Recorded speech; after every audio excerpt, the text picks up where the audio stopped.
காலை வணக்கம். இப்போ நம்ம பார்த்துக்கிட்டு இருக்கிறது ஒரு கோழி பண்ணையை பற்றி பார்க்க போகிறோம். பார்த்தீங்கன்னா மேலே ஃபுல்லாக வலை அடித்து வச்சுருக்கோம்.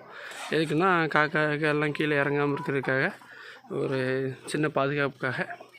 ஏன்னா நம்ம கோழி முட்டைக்கிட்ட வைக்கும்போது காக்கா வந்து அந்த முட்டையை தூக்கிடாமல் இருக்கிறதுக்காக அந்த சின்ன பாதுகாப்பு. பார்த்திங்கன்னா இது பழைய மீன் வலை. இது வந்து இதுக்கு மேலே பார்த்திங்கன்னா சும்மா நம்ம இந்த பிக்கிங்காக பொருளங்க அப்படின்னா கொஞ்சம் காய்கறிகள் இதெல்லாம் போட்டிருப்போம். இப்போ இதுதான் நம்மளோட மெயின் செட்டு.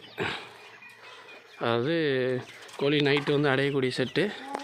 உள்ளே போனோம்னா இது வந்து கோழி ஏறுறதுக்கு இந்த 2 கட்டை இருக்குது பார்த்தீங்களா, இந்த கட்டையில் தான் நைட்டு ஏறி நின்றுக்கிறோம். இது வந்து அந்த கோழி கீழே குதித்தோம்னா அந்த காலில் வந்து அரண் வைக்கிற மாதிரி இருக்கும், கல்லுக்கு குத்து வைக்கிற மாதிரி இருக்கும். அதனால் ஏறி இறங்குறதுக்காக சின்ன படிக்கட்டு மாதிரி செட்டப் பண்ணியிருக்கோம். இது வந்து அதுக்கான கூடு என்னென்னா, இப்போ நம்ம கோழி குஞ்சு பொரிச்ச கோழிலாம் இருக்கும் இல்லையா, அதை அடைக்கிறதுக்கான கூடு. இது கீழே பார்த்திங்கன்னா ஸ்பேஸ் இருக்கும், அடியில் ஓட்டு உள்ள வலையெல்லாம் வச்சுருப்போம். ஏன்னா அது போடுற கழிவுகள் வந்து ஆட்டோமேட்டிக்காக கீழே விழுந்துடும். நம்ம அப்புறம் நல்லா கூட்டி இது பண்ணிக்கலாம். இது மாதிரி கூடு. இது பார்த்திங்கன்னா கோழியில் முட்டை வைக்கிறதுக்கான ஒரு சட்டி. நம்ம டெய்லி எத்தனை முட்டை வச்சுருக்கு அப்படின்னு இப்போது ஒரு 3 மணிக்கு வந்தீங்க அப்படின்னா இதுக்கு மேலே இப்படி ஏறி பார்த்தோம்னா எத்தனை முட்டை இருக்குன்னு தெரியும். இது பார்த்திங்கன்னா கோழி முட்டைக்காக படுத்துருக்கு. இந்த பார்த்திங்களா, ஒரு முட்டை வச்சுருக்காது. இது அவ்வளோ முட்டை வச்சுட்டு எடுத்து கீழே விட்டுலாங்க. இந்த கோழி வந்து இப்போ அடை படுத்துருக்கு. நான் வந்து இந்த வெயில் காலம் அப்படின்னால அடை வைக்கல கோழியை. அதனால் இப்படி சட்டியில் ஒவ்வொரு டைம் பார்த்தோன்னா அந்த முட்டை இருக்கும், எடுத்துக்கலாம். இது வந்து அடுத்த பாருங்கள். பார்த்திங்கன்னா இந்த இதில் ஒரு கோழி இருக்குங்களா, இதில் ஒரு முட்டை. இந்த மாதிரி எல்லா சட்டியில் வந்து அந்தந்த கோழி முட்டை வச்சுருக்கோம்.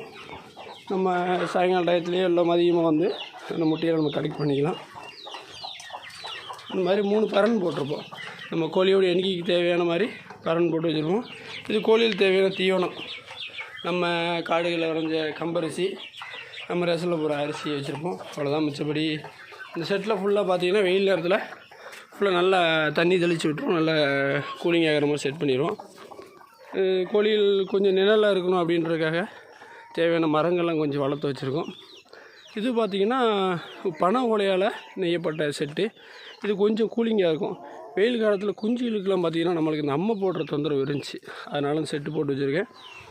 குஞ்சு பொரிச்ச கோழிகள் வந்து இதுக்குள்ளே நிற்கும். இந்த செட்டுக்குள்ளே விட்டது. இதுவும் அதே மாதிரி கூண்டு தான். கழிவுகள் ஆட்டோமேட்டிக்காக கீழே விழுந்துடும். ஒரே இதில் வந்து 4 கூடு இருக்கும். ஒரே சிக்தரில் 4 கூடு வைக்கிற மாதிரி வச்சுருப்போம். ஃபுல்லாக குஞ்சு அந்த பென்சி விட்டு வெளியில் போகாமல் இருக்கிறதுக்காக சேலைகள் வச்சு நம்ம ஃபுல்லாக அடைச்சி வச்சுருக்கோம்.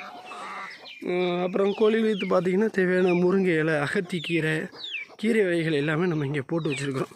இந்த முருங்கை இலைகளை போட்டோம்னா கோழி அப்படியே தன்னால் ஓடி வந்து கொத்திக்கிறோம். அப்புறம் வாழை வச்சுருக்கோம். உள்ள கோழிகள் வாழை இலையில் வந்து ரொம்ப விரும்பி சாப்பிடும். ஒரு சின்ன சாம்பிள் கூட உங்களுக்கு காட்டிடுற வாழையில் சாப்பிட்றத. இப்போ பாருங்கள், இது வந்து முருங்கை இலை.